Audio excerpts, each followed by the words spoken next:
Welcome to What Great Teachers Know That All Parents Can Use, a podcast where the classroom meets the kitchen table. I'm your host, Peyton Williams from Bow Bend Consulting, and I am so glad you are here. As a parent, you are on the front lines of raising a child of character. It's a big job, and some days it's easy to wonder if you're getting it right. That's where we come in. This show is designed by teachers who've walked alongside hundreds of students, and we're here to be your guides. Each episode brings you practical wisdom from the classroom to help you lead with confidence at home because your child's journey matters. And while every journey is different, you don't have to walk it alone. Today, you are going to be so inspired and equipped after our conversation with Patty McGee, traveling teacher and author of Not Your Granny's Grammar. I love that so much. Patty, thank you so much for joining us today. I'm so happy to be here with you. Well, Patty, the title of your book says it all, Not Your Granny's Grammar. Grammar is one of your passions. You know, it's the thing we wanted to talk about today. As a former English teacher, I'm overjoyed by this. But I know that grammar is close to your heart and you really take it almost as like an art form.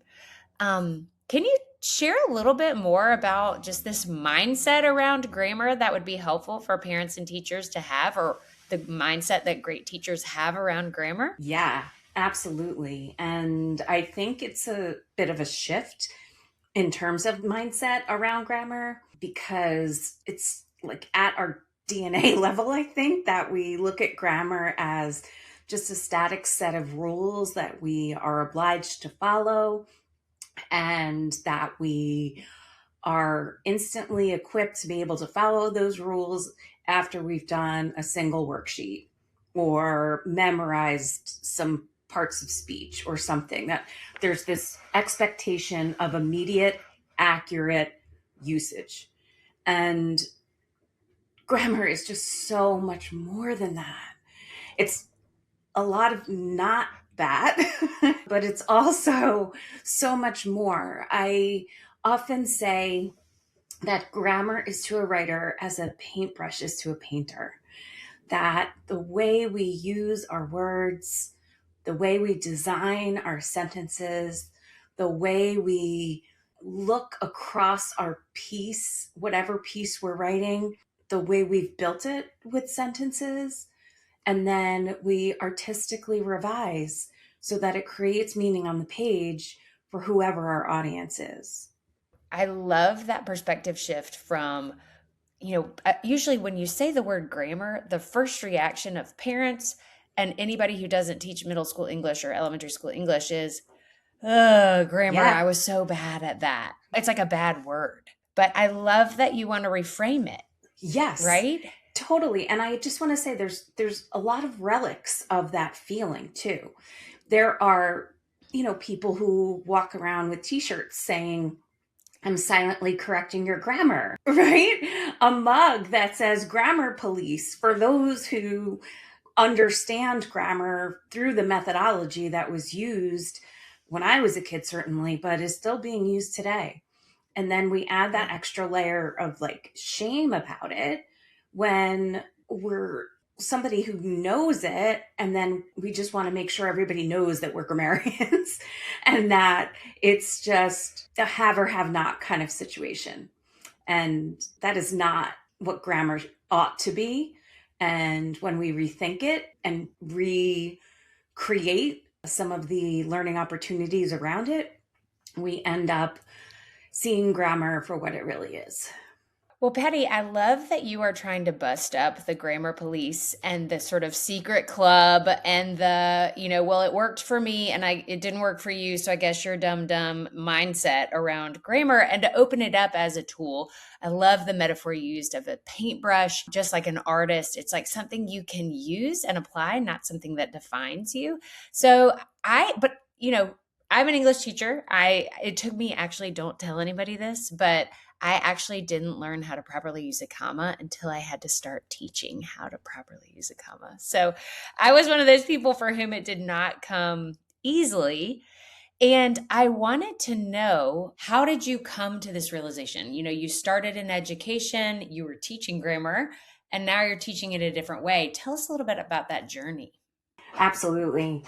So back when I was a new teacher, I taught grammar in the same way that I was taught. I found that when I tried to employ those same instructional practices around grammar, it was the most miserable part of our day. And I'm going to say us because I didn't enjoy it. And honestly, if it worked, I would say, well, it's just, the bitter pill we need to just deal with or something, but it also wasn't working.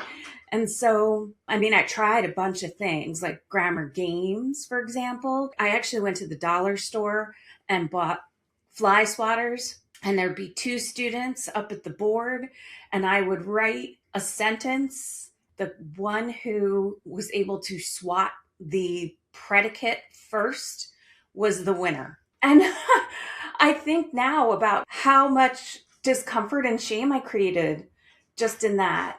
So obviously, the kids who learn grammar in a way that is through that worksheet, isolated, quiet experience, I then put them in front of the class with a game. And the ones that did learn that way, of course, were winning. And the kids that didn't, it was just terrible. And so this was a very glaring problem of practice for me. So it's been simmering in my mind. Our book came out last June, and I'm still thinking of new ways of creating grammar experiences rather than having grammar lessons. I think of them as experiencing grammar through a true study and what that can look like.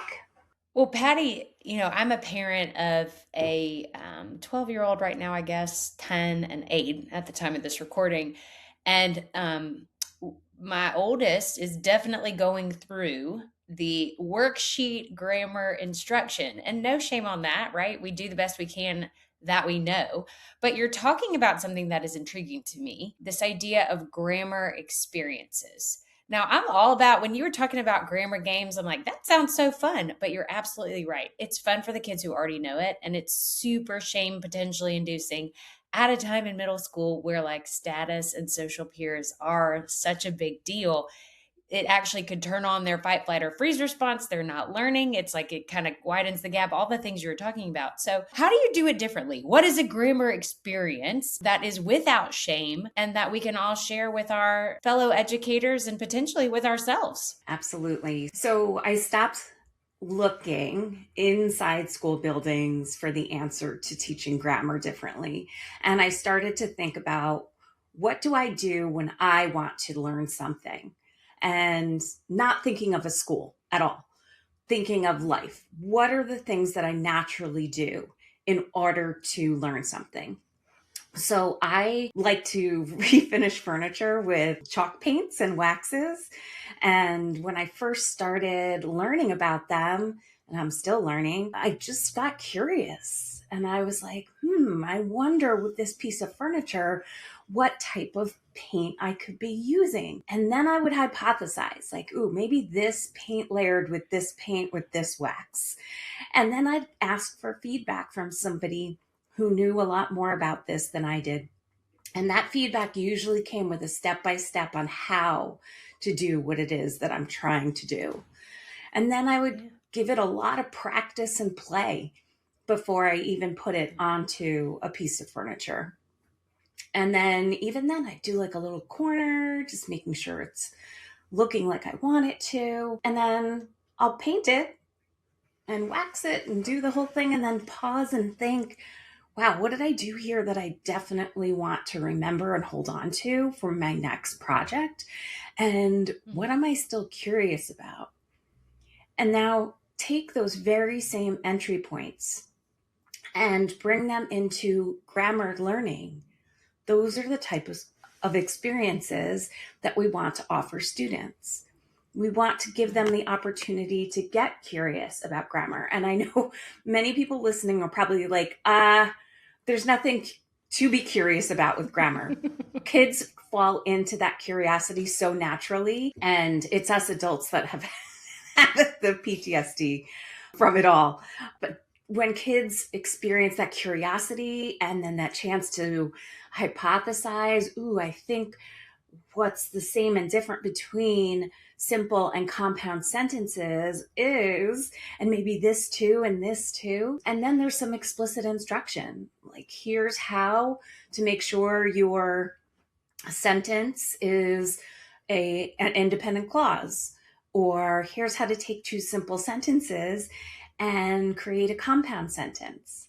And then after that, and this might be my favorite part, after that, there's lots of play. So not games where there's a winner or loser, but play. And my favorite is using grammar manipulatives. So for example, we might take a couple of simple sentences, maybe like 10 of them, and then have all of the coordinating conjunctions nicknamed fanboys for and, nor, but, or, yet, so, and a comma. And kids would cut these out, and in partnerships or trios, they'd move around the simple sentences. They would use the fanboys and the comma to create compound sentences together. And then they would write them down and maybe even label them. I love to have a little grammar notebook that becomes like a grammar handbook when we're writing. And with that, they'll be able to really play with the concept, similar to when I was playing with the paint, in order to mess up ideally and try and think of new ways of making it work. And inevitably, even as young as second grade, kids will say, I do not want to use any of these conjunctions. I'd like to use the word because. And then that leads us to a curiosity that leads us right into complex sentences. And so having multiple opportunities for these different entry points with some reflection periodically brought in there. Like, what do we know for sure? And what are we still curious about? You know, it's interesting from my teacher hat that I have on, I'm thinking, well, yeah, of course, that's what we now know about how the brain learns, and that it's about forging neural connections, and that play is so important, and all of this stuff. And sometimes we persist in doing things the old way because that's the way it was done for us. And so, you know, and then you put your parent hat on and you go, okay, well, wow. Because, you know, a lot of people who want to change education are trying to soften it or make it easy. But really, it doesn't sound like that's what you're doing. It sounds like what you're doing is just changing the way kids experience the learning so that the learning can still happen and probably in a better, more positive way. Yes. What do kids say to you, or parents or teachers, after you give a grammar lesson? Because you're a traveling teacher, right? You go around and get a chance to do this. So tell us some stories about, I love what you were saying about the compound sentence and the complex sentence. And for those of you who don't know what that is, you are totally okay. And you can look it up or go play with some of Patty's stuff after this. Yes, I'm so glad you said that. It's really remarkable, the sorts of things that I hear students say, teachers say. One of my favorites is, I was demoing this in a 7th grade classroom, and I was telling the kids, this is a different way of learning grammar. And as I was leaving, one of the boys stood up and said, that was so much better than the old way. An endorsement from a 7th grade boy just feels like something has clicked here. Something has clicked. I mean, those are hard to get. I taught 7th grade boys. They're a tough crowd, but once you get them, man, you know you've done a good job. Yes. Well, and I think too, for the parents listening and the educators listening, what you described about thinking back to how you learned something, whether you're into grammar or not, and you're listening to this podcast, that in itself is a really interesting framework to think about as we are helping our kids learn to do anything, whether it's how to set the table, whether it's how to write a compound complex sentence, or whether it's how to do a derivative in math, right? There's lots of things that we can take away from what you just shared. So thank you so much for that. I know as a parent, I feel like, you know, one of my worries or one of my thoughts is, okay, well, if my children don't know grammar, right, or in their writing, they don't apply the rules, they're not going to sound educated. They're not going to be respected because people are going to shame police them or whatever.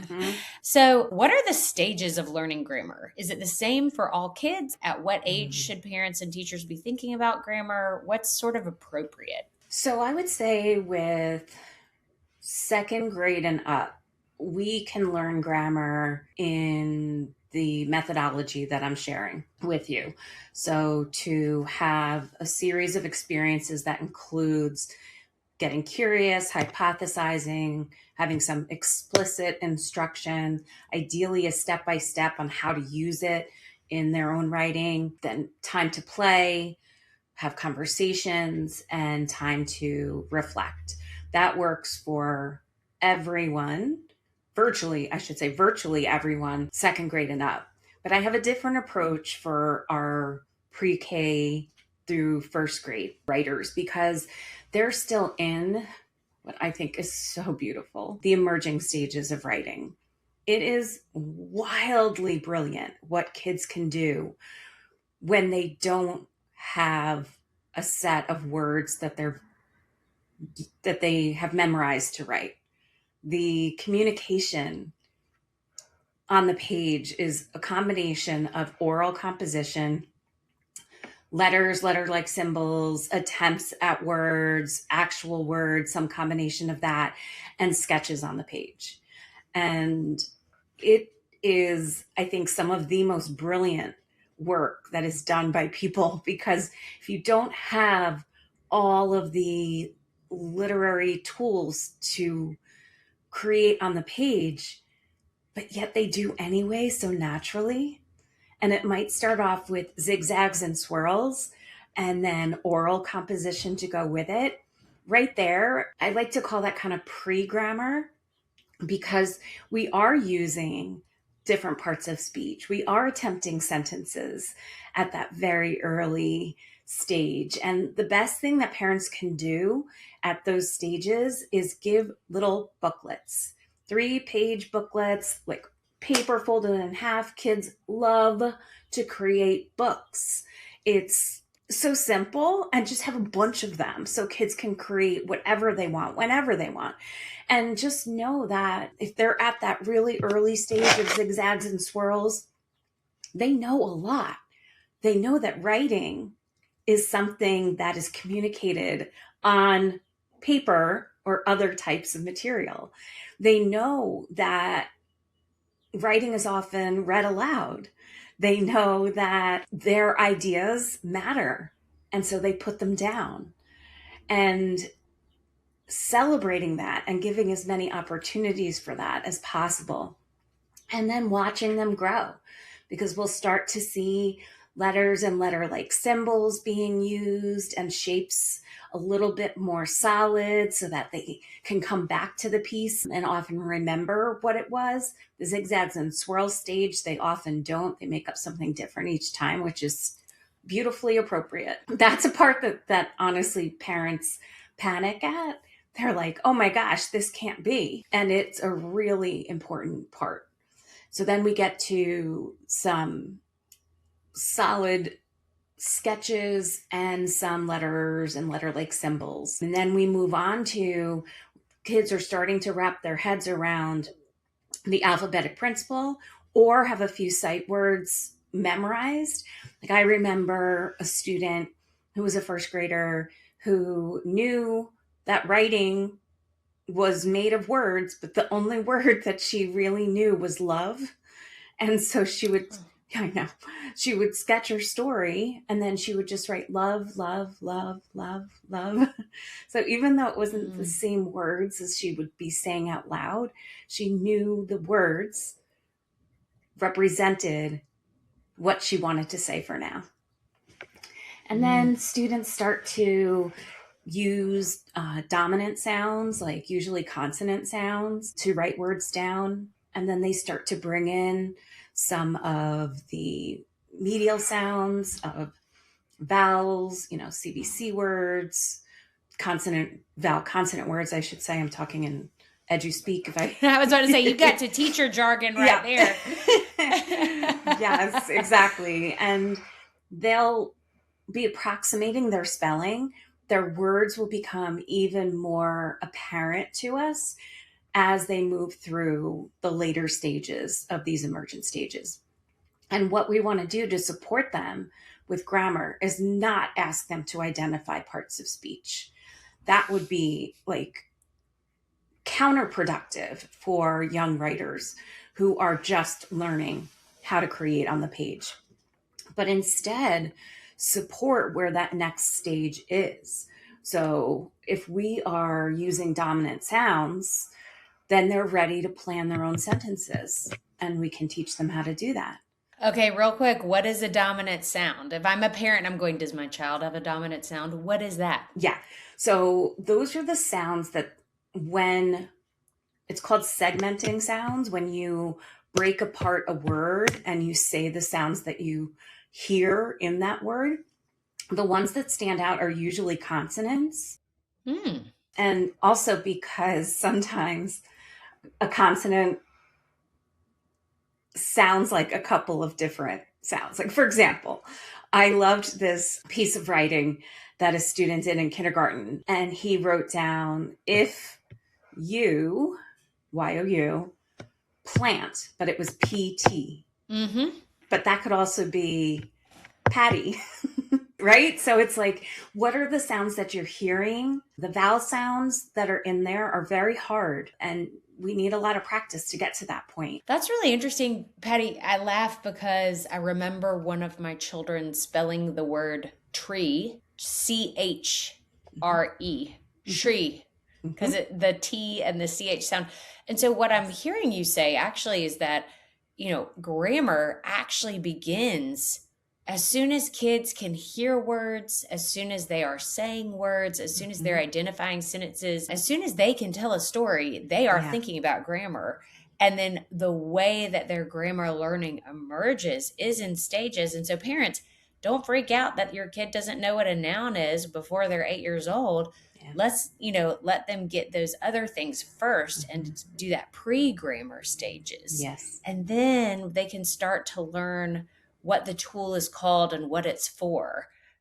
And I think every parent of young children would benefit just by Googling the emerging stages of learning. There's many different resources out there. There's differences in the resources because there's differences in the author who put them out, but it's just a really handy tool to have so we can recognize what it is that they are doing and how brilliant it actually is, and then how to encourage or support that. Well, and I like what you really are highlighting here is in that learning anything is a progression towards mastery. Yes. And that our children are going to be able to learn. We don't have to worry that they can't or they won't. We just have to know where they are. And also, I think it's important, a lot of times parents, we think like, oh, well, they're not at this stage and everybody else is at this stage. Well, really, your child is on their learning journey and they're going to get there. Not every child learns as quickly or as fast. And so I like what you said about identifying what they can do and praise for that and acknowledge that and notice that.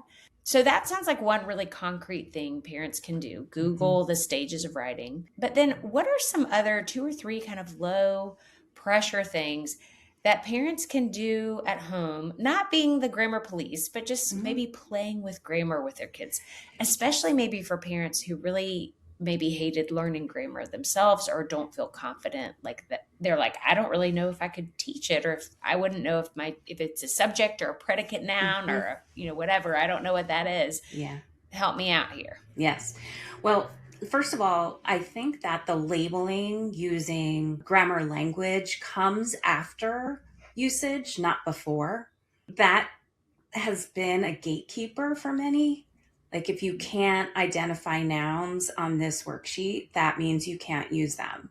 That's just not true. And then if we go to like the sentence level, which is really where I love to start, because it is the building blocks of all writing and the containers of all parts of speech.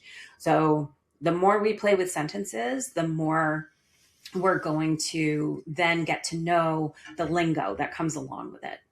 And so I think just some grammar play together at home, a very simple experience might be finding a couple of sentences, either from your mind, making them up, maybe something that your family experienced, or finding sentences in a book, finding sentences in a subject area that they're studying perhaps, or something that we're learning about as a family. And then taking those sentences, typing them up on a document, enlarge the font, put an extra space between all punctuation and the word, because we're going to cut out each word and cut out each piece of punctuation. And we're going to see how many sentences we can create in, say, 5 minutes, 10 minutes, using only the words that are there, but we can use them as many times as we want to. And when we do this out loud, we don't need to correct necessarily. We might pose a challenge. This is almost a sentence. You just need one thing. Or kids discover, well, if I could just take the S off of this particular word, then it would make sense. And then you're like, yeah, you're right. But because of that rule, we can't write it down, but you know what it could be. So it's grammar out loud in a playful way. And that's just one example of something so simple. Well, Patty, one thing you just made me think about is I remember, and actually we have some of these on our refrigerator at home. Yeah, Magna poetry. The grammar words, the Magna poetry, yes. Right? And you've got all these words and it's Magna, and you walk by the refrigerator and somebody's written something funny, and then maybe somebody changes out a word and adds it. It feels like that's the kind of thing you're talking about, right? Where it's like, what if you just threw in the word because, or you just threw in the word apple, right? Or you threw in a preposition of, under, above, below, and you just changed out the prepositions, right? Like suddenly it becomes a funny, fun thing that's relaxing, but you're getting that exposure to how sentences are put together and how you can manipulate words to create something beautiful or funny or yes. sad. Well, that brings me to another favorite manipulative. It takes a little while to cut these out, but it's definitely worth it. There are, I call them word cards, but I used to call them Magna Grammar, where I would take all the parts of speech and have them represented in multiple ways in this collection, endings, punctuation, and then I just make a grid on a document and put the words and the punctuation and the endings and all different parts of speech in there, cut them out, and then you have like your Magna poetry, but it's now for making sentences. You can always add more words to it too. Let's say we discovered a word that we found really interesting when we went to a museum together. We can put that in there. Perhaps there's a word that came up in a book that we're reading together that we want to remember. We can put that in there. Are you talking about like you might have articles and it would be a, and the, and you would have the words a and the cut out? If I were doing this, I would color code the articles. And then, right, you might have nouns and they'd all be yellow and it might be like apple and toast and book and dog or whatever. And then, as you say, like getting more and more advanced. And then what they can do is kind of grammar poetry that, but just not with magnets. They just kind of put it on the table or whatever, however they want to do that. One thing about color coding is we want to be careful because sometimes the parts of speech act as other parts of speech sometimes. So like I forgot about that. The English teacher. Yes, you're right. Oh my gosh. Like cut and cut. Yeah. Could be a noun and a verb depending on how we use it. But having also multiple versions of highly used words. So like the word the is the most commonly used word in the English language. So having more than one the. Crucial. Yeah. A also. Yep, exactly. And add a lot of ings, ing yes. on the end, right? Yes, exactly. Patty, that is so cool. I love that. Well, and what fun for a rainy summer day when you're stuck at home with your kiddos and you're just like, okay, well, what are we going to do? Maybe we create different sentences or, do a puzzle or something like that. It also sort of reminds me of Mad Libs, which my kids get the biggest kick out of. Yes. And that's when I can say, like, give me an adjective. And then I could be like, that's not an adjective, but how could you change it to make it be an adjective? Yes. Or what is an adjective? That kind of stuff. Yes. So as we come to a close, it sounds like let's first reframe grammar as not this horrible thing. You may have had a bad experience with it learning, but it doesn't mean your child has to. And for teachers, here are some cool strategies. And even parents at home, here's some cool strategies that you can use. That learning the different stages of grammar development in your children is really important. And I feel like one of the last things that you and I had talked a little bit about was just this idea of, all right, well, how do you correct a child? How do you give that child feedback in a way that they will be able to hear and that it will be helpful without that shame and blame, but that will still lead to learning and change?